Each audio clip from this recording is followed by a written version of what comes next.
नमस्कार. चला आपल्या आत दडलेल्या एका सूक्ष्म जगाचा शोध घेऊया. आपण आपल्या शरीराला एकच गोष्ट समजतो, पण खरं तर ते अब्जावधी लहान शहरांनी बनलेलं आहे. आणि या प्रत्येक शहराला आपण पेशी म्हणतो. आज आपण याच पेशींची एक अविश्वसनीय कहाणी उलगडणार आहोत. चला एका एकदम नाट्यमय प्रश्नाने सुरुवात करूया. जरा विचार करा, आपल्या पेशींमध्ये जी ऊर्जा केंद्र आहेत तीच जर एकेकाळी बाहेरून आलेले स्वतंत्र जीव असतील तर काय वाटतं? कल्पनाच किती अविश्वसनीय आहे नाही का? याच एका प्रश्नाभोवती आपली आजची संपूर्ण कहाणी गुंफलेली आहे. चला तर मग या कथेच्या पहिल्या भागात जाऊया.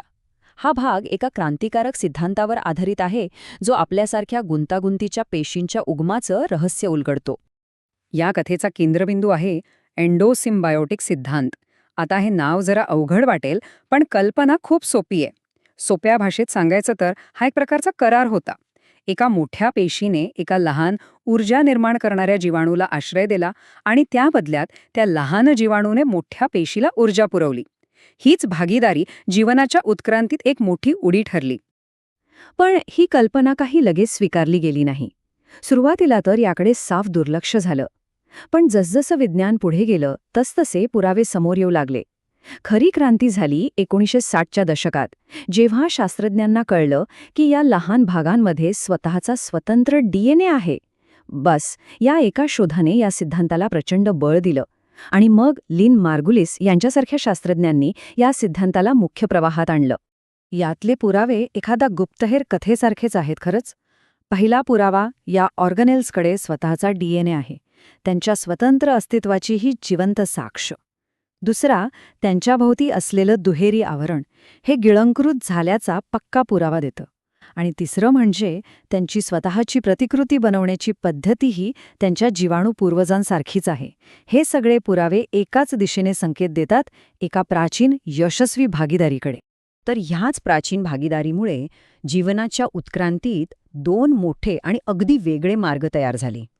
आणि ह्यातूनच उदयास आली दोन वेगवेगळी साम्राज्य, वनस्पती पेशी आणि प्राणी पेशी. चला या दोन साम्राज्यांमधले मुख्य फरक पटकन पाहूया.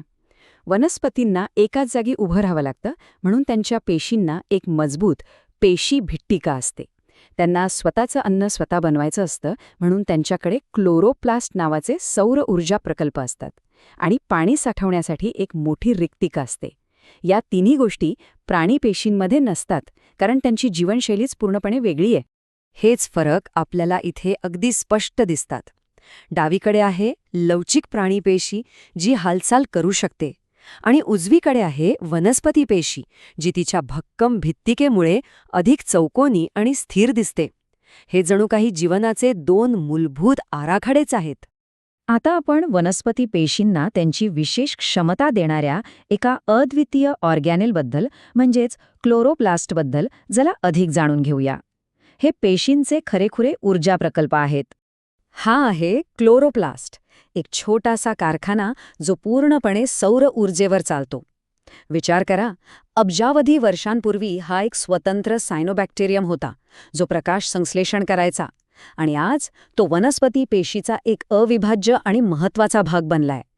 आणि हे आहे त्या कारखान्यात घडणारं जादुई समीकरण, प्रकाश संश्लेषण. म्हणजे कार्बन डायऑक्साईड आणि पाणी सूर्यप्रकाशाच्या ऊर्जेचा वापर करून ग्लुकोज म्हणजेच अन्न आणि ऑक्सिजनमध्ये बदलतात. ही एक साधी दिसणारी प्रक्रियाच आपल्या पृथ्वीवरच्या जीवनाचा खरा आधार आहे.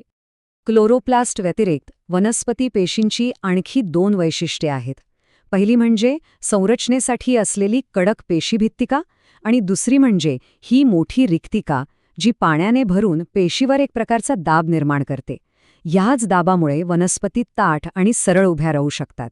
बरं, आत्तापर्यंत आपण पाहिलं की ही पेशीरूपी शहरं कशी तयार झाली आणि त्यांना ऊर्जा कशी मिळते.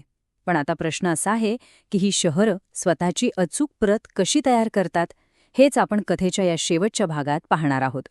पेशींच्या विभाजनाच्या या प्रक्रियेला मायटोसिस म्हणतात. ही एक अत्यंत नियोजनबद्ध आणि अचूक प्रक्रिया आहे, ज्याद्वारे एक पेशी स्वतःच्या सारखीच दुसरी पेशी तयार करते. हा जणू काही एक सुंदर पेशीय नृत्य सोहळाच आहे. बरं, तर या नृत्याचे आहेत 4 मुख्य टप्पे. प्रोफेज म्हणजे तयारीची अवस्था, मेटाफेज जिथे सगळं काही मध्यभागी येतं, ॲनाफेज जिथे खरीखुरी विभागणी होते आणि टीलोफेज जिथे 2 नवीन पेशी आकार घ्यायला लागतात. चला तर मग यातला प्रत्येक टप्पा जरा जवळून बघूया. पहिला टप्पा प्रोफेज.